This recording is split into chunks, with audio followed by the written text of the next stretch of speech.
Hello and welcome back to Talk Seagulls. And we're back in the Caxton Arms with the brand new shirts, by the way, which have come out since we last filmed. And I'm back with Brett again. It's good to have you back. Yes, welcome back to the pub. It's good. I'm loving the shirts too. Yeah, it's good vibes actually. There's a lot of stuff happening. Summer, it's very sunny outside, although we've got some horrible noises out there, which we're really hoping doesn't come through on here. But no, it's good to be back down. We've got a mixture of good and bad news, I'd probably say. I'm going to start it off really, really quickly actually, because literally on my way here to Brighton this morning was a completely contradicting article to what I read 2 days ago about Karu Mitoma, the man behind you. We've gone from fake news, apparently, about him saying he's going to stay here, to now he's pledged his loyalty to Brighton. Wow, that's good. So how do you feel about that?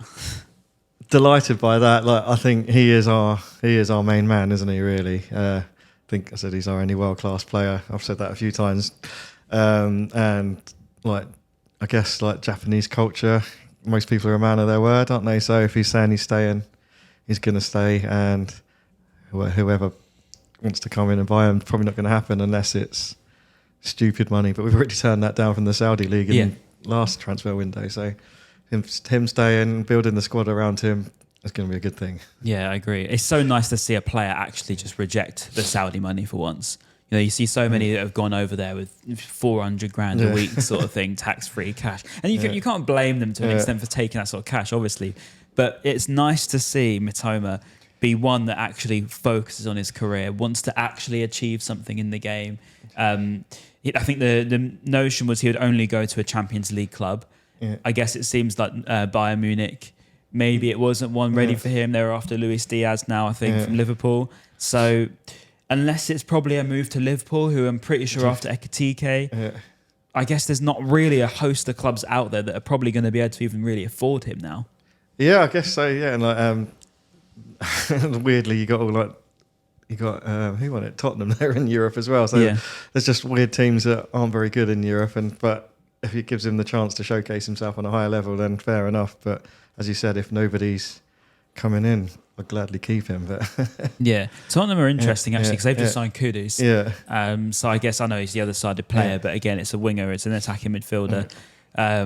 It's interesting for me with Mitoma because hopefully I hope that the rumours are true that he does want to stay. I think I do get the memo that he does. And as I've said so many times, he is our best player.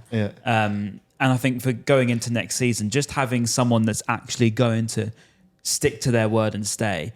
Obviously, we've spoken about Van Hecker. There's now talk about Carlos Baleba being linked with PSG, who are at the moment probably the best team in the world. And adding Baleba into that super team is probably enough to sell it to anyone. But if we can just go into after a summer even, without losing all of our best players, just losing Joao Pedro, I think that's a pretty decent summer by our standards. Yeah, I'd agree with that completely. Although he's gone on to score 2 bangers on his debut. But that's hard watch, that was. Yeah. But so if we keep the core of our squad, then I really believe we're going somewhere. Like the end of last season, we were really good, and without Joao Pedro. So keeping Mitoma, adding however many players we've got, I think we're in for a good ride this season. Well, the first one to add on is Dalpa, isn't it? I mean, recently he was the quiet around the training ground. It was very nice how it broke actually, and I do give credit to the club for the sake of keeping it quiet. I've heard some stories about how they kept it quiet, and I think it's quite good in the sense that they've managed to get a deal over the line in the old-fashioned way. Remember Joel Veltman back in the day, where it was a complete surprise, apart from some of the people that knew about it, but it was a complete surprise. And I think having a player that's not just been linked as not to discredit Fabrizio or anyone, but you hear about the deal being done like a week before it actually is. So it was quite nice to have one actually come over the line as a surprise. I looked into him as a player, little scout report on him. I was told by the Belgians, the Dutch, it's the same sort of thing. But it's apparently the pronunciation is De Kalpa in the same way as Dirk Kuyt. So that's how I'm trying to go by it. Correct me if I'm wrong, please. It's going to end up being De Kuiper, how I said it originally. And you said I said De Kuiper. De Kuiper as well. But as a player, from what I can see, defensively was some question marks. And I mean, that's open to interpretation. But going forward, he's got a wand of a left foot. He looks a little bit like a Valentin Barco to me. Is that good or bad? I don't know. I mean, going forward, yeah.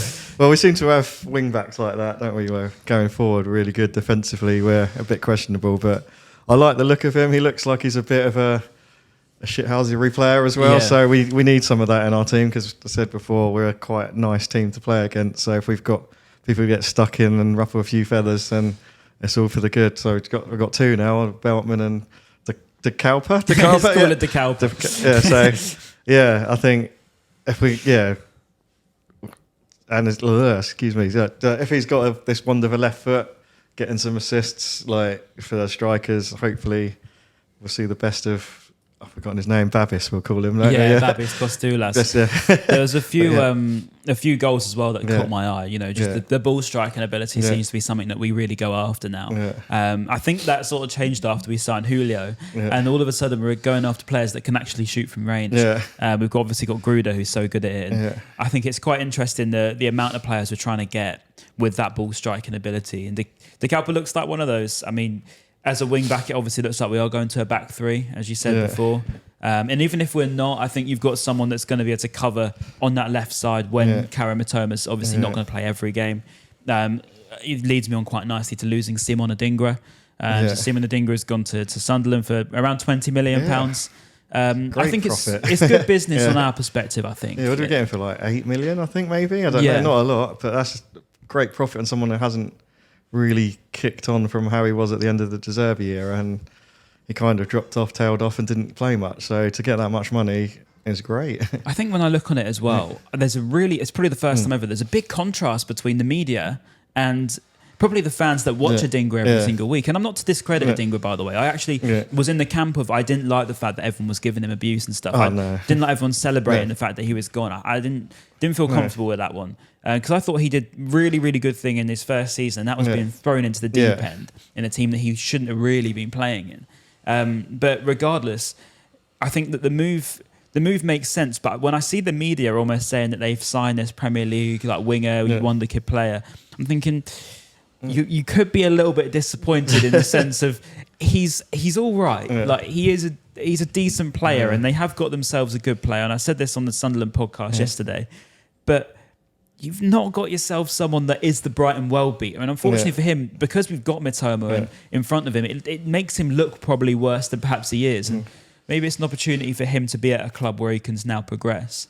Yeah, where he should be like one of their better players, I should imagine, or definitely one with more Premier League experience. So he could be the big fish in the small pond there, and he might shine. Like, he's no mug. He won the African Cup of Nations. He's done well with us. He scored some wonder goals. Then sometimes he looks like he's got absolutely no control of his body.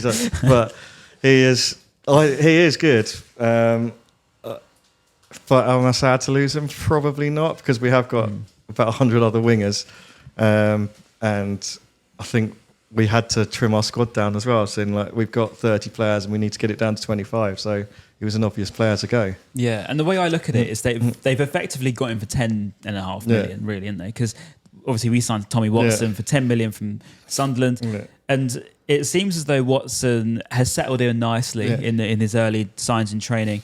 But at the same time, probably not a player that's going to start instantly. And maybe that massive game moment where he scored the playoff final winner, as fantastic as it is, probably if it wasn't to have that situation for him, I think Sunderland fans maybe would have been saying, he is just, time. He is an interesting player to me. How I was described by him is he's taken the move seriously. And this is coming from someone that is a Sunderland reporter himself. And he's got himself in shape. He's ready to come over to the Premier League. They're a little bit disappointed with how he sort of down tools to get a move. They felt like it was a bit engineered, which is interesting and gives me alarm bells over a future transfer for our sake. But at the same time, they said Brighton must have seen something in him, and that moment in the playoff final to when you've got 2 or 3 passes in front of you, 95th minute or whatever it is for your boyhood club, and you go and take that shot in the way he did. That's a moment of magic, isn't it? I suppose, and having that moment of magic is what separates you to being a special player. Yeah, exactly. And again, as you said, like if we're going with this theory of buying players that can shoot from distance instead of passing it along the edge of the box and then fluffing a chance or making chances even harder, then he could be our man. But I think you're right. He's young. He probably won't start just to begin the season. But we've obviously seen something. We very rarely get it wrong. Especially with younger players, it would be rare. And if there's any club that's going to give a player time, it's us, isn't it? So I think maybe not next season, but the season after, it could be his time to shine. I hope that he's the one that... I've got a weird feeling he could be the one that's like Van Hecke, where no one really expected Van Hecke to be a starter as in the way he was. Now all of a sudden he's probably our best defender. And I think that was one thing about Van Hecke that caught me, and he's one that I'll admit I was wrong on actually, because I didn't see it as much maybe as obviously now he's an absolute powerhouse. But when he first played for us, I thought, I don't know. Yeah, he had the ropey debut at Leicester, was it? I think it was. But and then he was. He was a bit red card merchant, was he, in the Championship? I know he got Player of the Season for Blackburn, but still, he was a bit of some of his challenges when he was there. I thought, God, this could be a bit of a dangerous one. But he's come on leaps and bounds, and he's one that's really, broke out. Yasin Ayari would probably argue had a similar sort of I think I've been wrong about him as just because of maybe his lack of physicality, where he just got pushed off the ball. I didn't really rate him, but now he's sort of flourishing a little bit towards the end of the season. A couple of goals, a couple of assists, and he's good. But is he another one that was linked to go somewhere else? But he's one again I think we should keep. There's a lot of Championship players that can step up. That's one thing I have noticed. The best player in the Championship sort of thing does tend to follow through to the Premier League. It's apart from, unfortunately for us, was knockout, wasn't it? Really, probably didn't quite come through. But I think that's probably more linked to external factors than anything else. I think that there is a common, what would you call it, correlation between players that come from the Championship into the Prem, especially young players.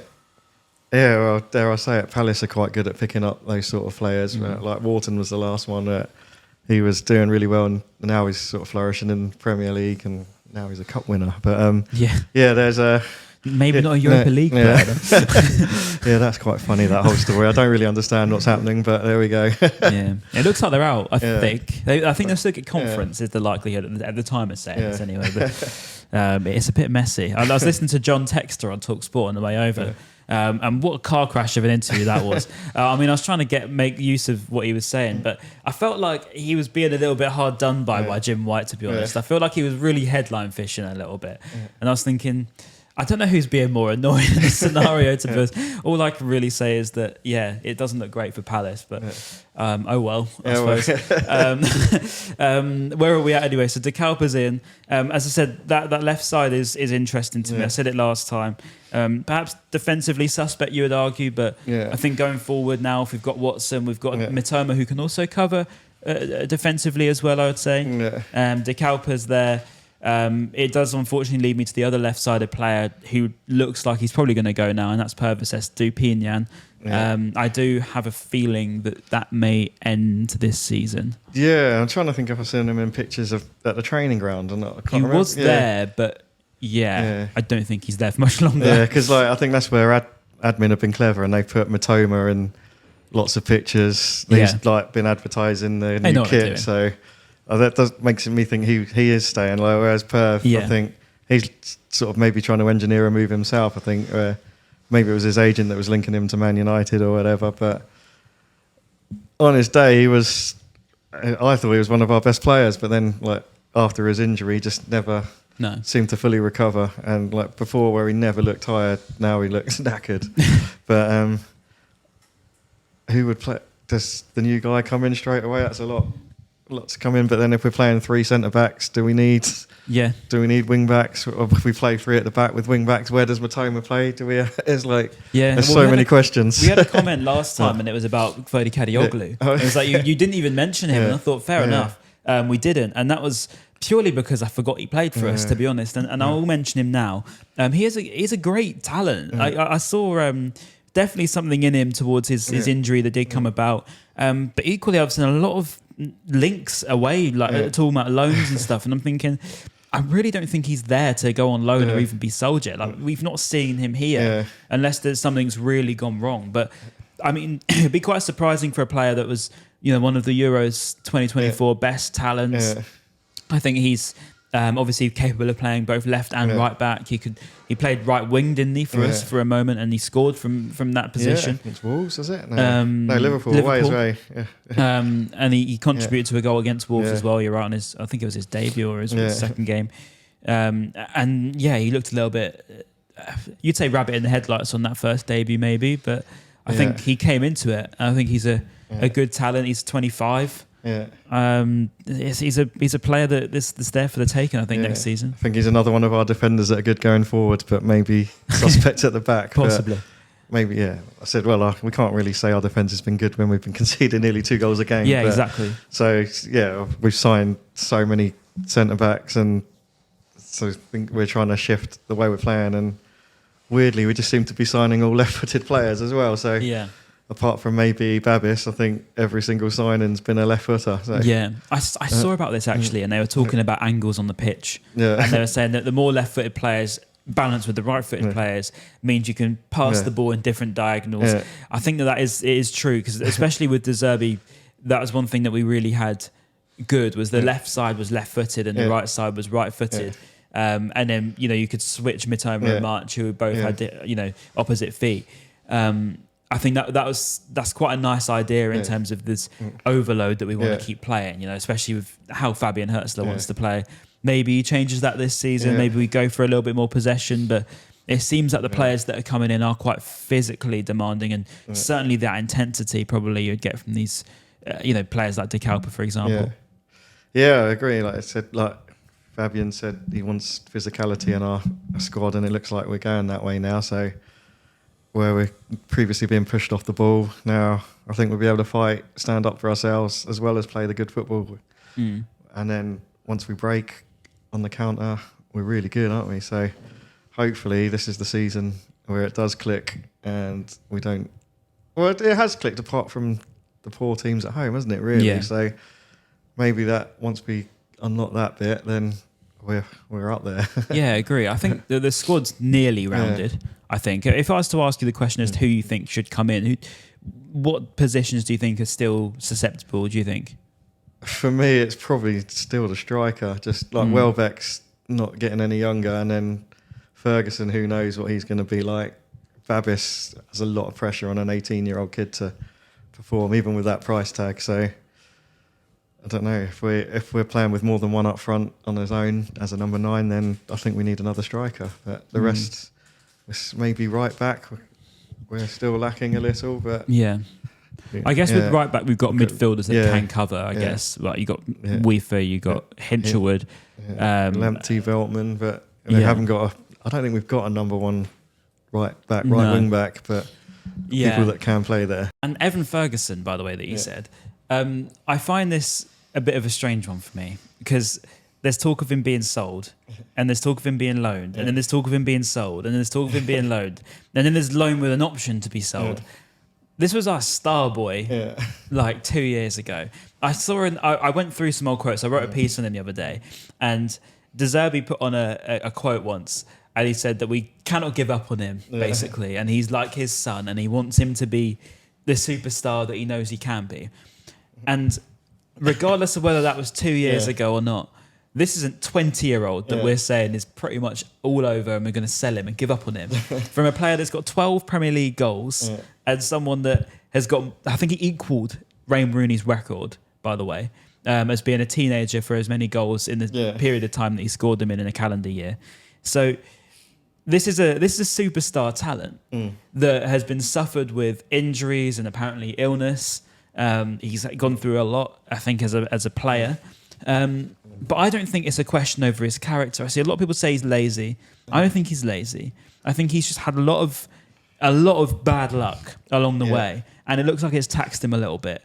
A loan's fine, but I don't think he should be sold. Yeah, I think he even signed a new long-term contract after that first season. So I think we've got him for a while. So to give up him now is a bit foolish. And as he said, he's got experience. If we'd signed Evan Ferguson like now, everyone's it'd be a well good signing, young player that scored loads of goals in the Premier League already, and now we're kind of we've got him. Is he that good anymore? Should we write him off? I think that's wrong.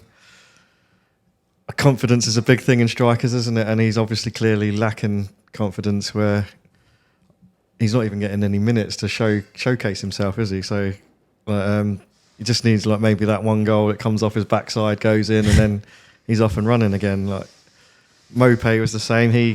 He sometimes looked like he would never score, and then sometimes he'd score 6 games in a row. So I think it's the same for Ferguson. Like Babis is a wonder kid, like massive for his age, and we're all excited about him. And Ferguson was exactly that sort of, maybe the same characteristics as Babis. So to write him off, and like I think Barber was even on TalkSport touting Ferguson as the next £100 million player not so long ago. So I wouldn't give up on him.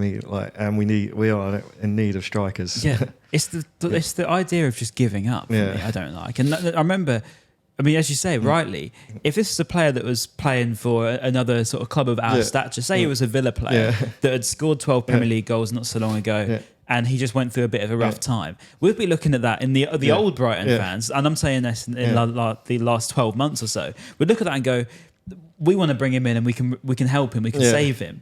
And there's going to be a lot of teams that look at that and do exactly the same thing. And they probably someone will save him. I don't think that he's finished. And maybe I'm going a bit delusional in thinking that, but I don't think you just lose that nature, that clinicalness that he had, and he was this brute force that he had at one point. And I remember back to that goal against Southampton at home. Do you remember? In October, and that was, I think, a very Evan Ferguson goal. He nearly took the net off. It was not much backlift on the shot. Smashed it. Turn it, bang. It was a great goal. But because of the result of that game and where we threw it away, 5-10 minutes later, everyone forgot about it. And I feel like that was the moment that Ferguson needed. And then it sort of just went off again. And again, I think, call it bad luck maybe a little bit for him. That it's not really aligned for him. And just to add on that, giving him to West Ham, Graham Potter, the man that couldn't get the best out of the XG that we created. We give him to the one that knocked confidence in our centre forwards for so long. I mean, we were talking about a Trossard at the time. We were saying how rubbish he was up front. He went to Arsenal and scoring goals in the Champions League. You know what I mean? Where was the logic in giving him to Graham Potter? He played, I think, 12 minutes or 9 minutes or something in 8 games. What was the point in that loan? What was the point in that loan? We've just literally made him worse in that time, and we've probably played with his mentality as well. He's probably gone there and thought, okay, now's my time. I didn't even get a chance, So I would like to see him go on loans abroad. Roma is an interesting one, but don't sell him, No, I'm not up for selling him. I think maybe a loan is good for him. He can sort of clear his head, reset himself. I think Championship maybe not the place for him, so I think abroad is the way to go. And there seems to be a trend in British players going abroad now, so I don't see why he wouldn't flourish in another league. Yeah, I think so. I mean, Italy has been quite interesting for Billy Gilmour and Scott McTominay, so you never know. Roma, I think, will be controversial amongst the fan base for obvious reasons, and I think that's one thing that is difficult to get behind. But I guess a loan move's a loan move. I want to see him get some confidence. I just don't... As I say, I refuse to give up on him, but I get why people don't want him anymore. But I don't really, to be honest. But we'll see what happens. But yeah, as you say, I think we do need another striker. Who that is going to be, I don't know. But we'll see. The Harvey Elliott stuff's gone quiet. But yeah, finally, actually, just on Harvey Elliott, just what I remember. Mr. Jack Hinshelwood, lovely little moment for him coming back to the get back to the training ground. It was really nice for I thought you were going to talk about the video of him drunk in the airport, but no. That as well. He's laying there with this England hat on still, and him singing on the plane as well. I think it was like 3 a.m. that was uploaded on Harvey Elliott's story. It's hilarious. No, he looks like he had a good time, and I think it's testament to his character, isn't it, Jack Hinshelwood? He's like so much older than he is, and that he played really well. I think he played left back, centre back, right back. I probably would have put him up front for 10 minutes or something. Give him the number 9 this season, to be honest. But yeah, just a bit on that Hinshelwood. It was nice to see him come back to Lancing and get that lovely little moment with Fabian Hertzler as well. Yeah, look good. Like it seems like it was a surprise, and he didn't know. Like when he was just chatting to the camera, just saying it's a normal day at work, and then that happened. But I thought Fabian's speech was really good as well. Yeah, it was. And like the development of his career, and like inspiring all the academy players that were in the room as well. That you have got a chance. And all the other staff as well. And he just said like everyone made a small impact, and he mentioned De Zerbi as well, because he's the one that he said gave him the chance, and Like Fabian's just played a little part, but his speech is really good, and I think for me that makes me excited about his management skills as well. So I'm looking forward to this season. Yeah, so am I. Looking forward to seeing Hinshelwood play everywhere again. I think the only place he needs to play is goalkeeper now. Yeah. I will shout out James Beadle as well, because he's just gone on loan to Birmingham, so it could be good to watch him there. Linking up with Alex Cochrane, who's obviously a left back. So yeah, Birmingham, we've got 2 Albion boys in their first 11, hopefully. Big season for them. But yeah, Brett, I think we've just about covered everything there. I think so too. From back to front in the squad. Spoke about players we need. I agree with you in the right back scenario. I think the strikers is a yes, and also maybe the left side is with Adingra gone. You know, depending on how Dalpa sets in, that we'll see. But plenty of time left in the transfer window, of course. But thank you for coming on. Pleasure. All right, cheers. Make sure you come to Caxton Arms. We've put the menu in full sight, so if you can see that, make sure you zoom in and get your orders in ASAP. Would definitely recommend the chips because they've carried me at times. But yeah, thank you for watching again. Make sure you like, comment, subscribe if you're on YouTube, streams, and all the other streaming platforms. And we'll see you whenever I'm back, to be honest. And thank you and goodbye.